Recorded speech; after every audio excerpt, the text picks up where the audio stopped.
देखिए, कुछ चीज़ें तो बिल्कुल स्पष्ट हैं, इसका कितना दूरगामी प्रभाव होगा वो आगे देखा जाएगा। लेकिन बोचहा जैसे बिहार का ले, वहाँ नेता प्रतिपक्ष के समक्ष सबसे बड़ी विश्व की जो पार्टी है, तमाम संसाधन से लैस मंत्री, सांसद सब वहाँ गली-गली खाक छान रहे थे लोगों को भरमाने के लिए। लोगों ने एक सिरे से इनकार कर दिया, वीआईपी और बीजेपी के वोटों को जोड़ दें तब भी हमारा वोट उससे 10-1 हज़ार ऊपर है। दूसरा आप देखिए, बंगाल में भी एक महत्वपूर्ण डेवलपमेंट हुआ है। बॉलीगंज विधानसभा में नंबर 2 पे बीजेपी नहीं है, सीपीएम।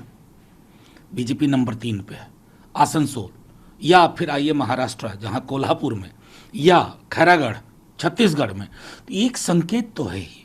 अब जाहिर अभी 5 राज्य का चुनाव जीते, लेकिन हम जरूर चाहेंगे इवन बीजेपी से कि गवर्नेंस के जो मूल मुद्दे हैं ना, उस पर वापस आइए। रोजगार पे बात हो, आपका ब्लूप्रिंट क्या है, शिक्षा की बदहाली पर बात हो, ये अजान रमजान लाउड स्पीकर बजरंगबली इन सब से बाहर निकालिए देश को। बहुत नुकसान हो रहा है इस देश का। लेकिन सर चलिए, महाराष्ट्र में ममता बंगाल है, छत्तीसगढ़ में कांग्रेस की सरकार है, महाराष्ट्र में महाअघड़ी की सरकार है, बिहार में जो आपकी जीत हुई है, चूंकि वहाँ अलायंस की सरकार है जेडीयू बीजेपी की, तो ये जीत राजद के लिए संजीवनी है या बीजेपी के लिए बड़ी हार है? इस दो में से कौन? मैं दोनों शब्दावली से इतर एक बात कहना चाहता हूँ कि बोचहा में वीआईपी के उम्मीदवार जीते थे। बीच में मुकेश सहनी जी के साथ जो व्यवहार किया बीजेपी ने, और नेता प्रतिपक्ष ने जिस प्रकार लालू जी के निर्देशानुसार जैसे उन्होंने वहां पर घेराबंदी की मुद्दों पर, जो कि उन्होंने विधानसभा चुनाव में भी किया था, उन्होंने भाजपा जदयू को बहकाने वाली चीजों पे जाने नहीं दिया था। रोजगार पे बात करो, स्वास्थ्य पे बात करो, शिक्षा, यहां भी उन्होंने अपनी धुरी पे वो उनको ले आए।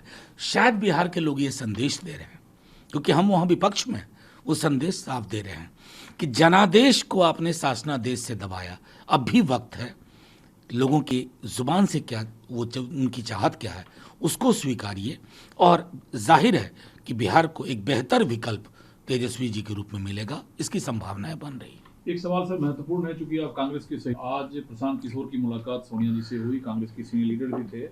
इस पर आम आदमी पार्टी के सांसद राघव चड्ढा ने कहा है कि कांग्रेस पार्टी देश को विकल्प नहीं दे सकती है, पीएम नरेंद्र मोदी और बीजेपी को सिर्फ अरविंद केजरीवाल ही चुनौती दे सकते हैं। कांग्रेस एक मरे हुए घोड़े की तरह है और ये कभी उठ नहीं सकता।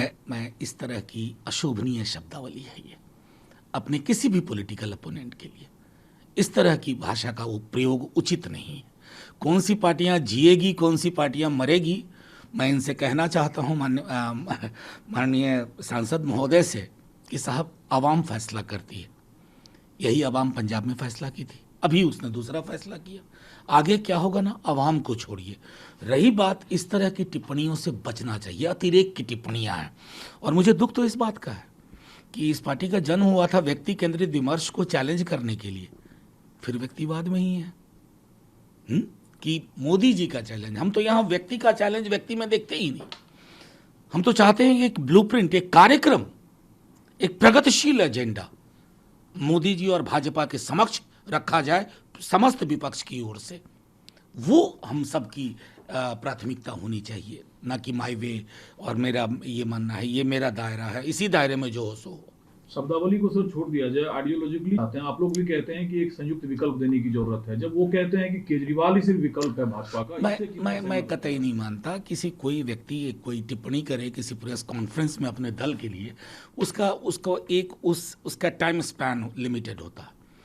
अगर आप पूरे देश की हकीकत देखें, तमिलनाडु को छोड़ देंगे, आंध्रा को, तेलंगाना को, बिहार को, झारखंड को, उत्तर प्रदेश को, मध्य प्रदेश को, राजस्थान को, महाराष्ट्र को, क्या लोग चाहते हैं?